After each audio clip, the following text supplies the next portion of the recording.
our country runs. So you can see here you've got centralization over decentralization, and then you can see like where we are on that ladder, and we're kind of towards decentralized, and then every like 10 years or so you'll get the option to move one of these sliders along like one mark. So you can see here you've got centralization, aristocracy, plutocracy, serfdom, free subjects, innovative, narrow-minded, mercantilism, free trade, offensive, defensive, land, naval, quality and quantity. And you can hover over them here and it'll tell you,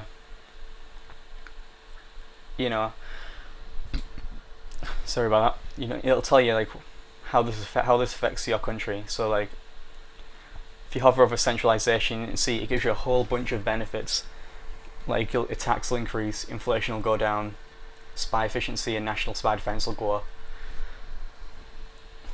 And yeah, you can see when you start off the game you can change your slider once, so we may as well do that now.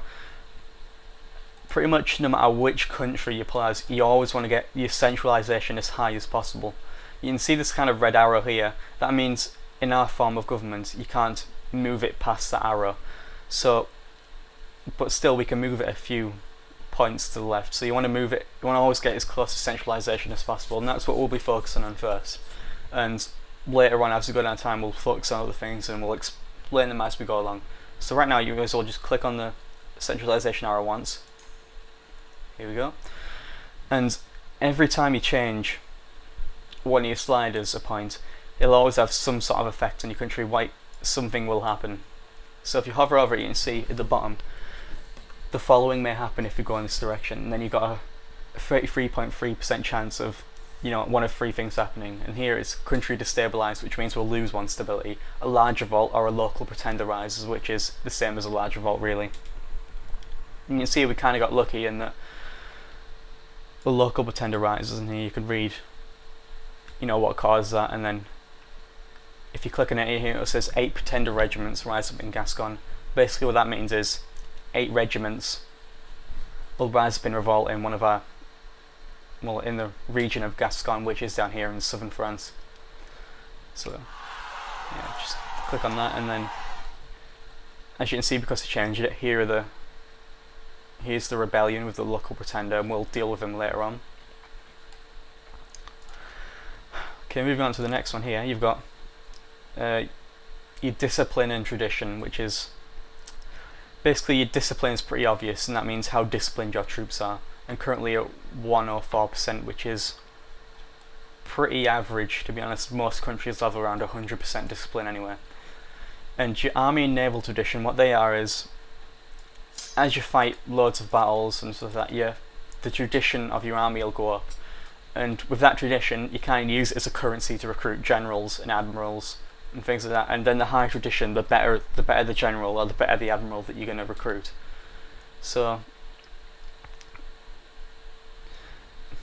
tradition is when it's really hard to get to, like say 100%, and you only really get it high if you win loads of successful wars in a row, because as you can see here, it's reduced by 5% each year. So it is something that's really hard to get up, but generally it will hover around the 30 to 50% mark usually. So here you've got an option to recruit general, recruit conquistadors and explorers, but you won't be able to do that for a while yet. We'll just ignore them. You can recruit an admiral well, and to recruit something it costs money, obviously 50 ducats, but also costs some of your tradition as well. And at the same time you can convert your ruler to a general as well, which is free, which you should always do, because especially if your ruler is really good at military conquests, then if you converted him, then you have a really good general on your hands. So you see here, we already start with one general, Robert Knowles, and he'll probably be in charge of our armies as well. Moving on to the next one here, this is like our culture. In the same way that you've got naval and army tradition, you've also got cultural tradition, and that there isn't really an easy way to increase that. You can't win a battle, then your cultural tradition will go up. If you recruit some person you caught, he'll increase culture tradition as well. So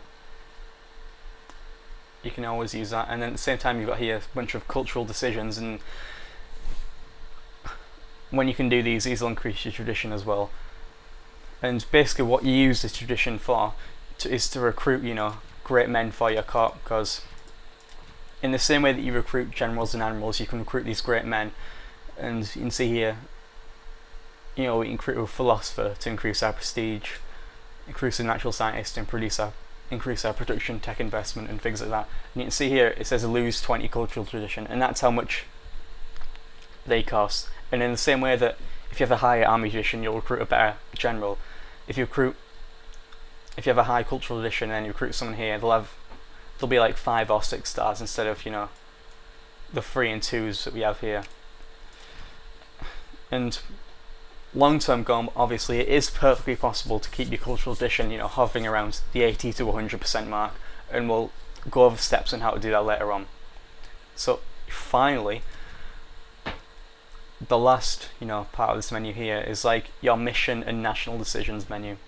So here I've already explained that you should have a current mission of conquer Ireland, and here you can see like some flavor text about the mission, and then here it tells you what the requirements are to complete this mission. But at the same time you can cancel the mission, but this does cost 5 prestige, and it'll be a while before you can cancel another one again. So always take this account if you always want to see what mission you've got. If you haven't played in a while and you come back, and you can just quickly look in here and see what mission you've got to do. And you don't have to follow them. It's perfectly ordinary just to completely ignore every mission that you get, but they really do give you a lot of benefits. I'll explain those later. So finally, here at the bottom here, you've got national decisions, and these are pretty much the same thing as the religious decisions or the cultural decisions, but these have a much greater effect. And a lot of these are kind of historical things that your nation might have done or other nations might have done. So here you've got one here to form the British nation, and you can check over the requirements for that, and then you can see what will happen when you do it.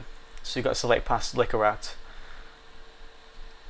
declare statute and restraint of appeals, adopt imperial administration, pass the Militia Act, and things like that. And there are a few of these here that we'll obviously be shooting for to do, like form British nation and things like that, because a lot of them have a ton of benefits that you want to take into account, but we'll look at these as they come.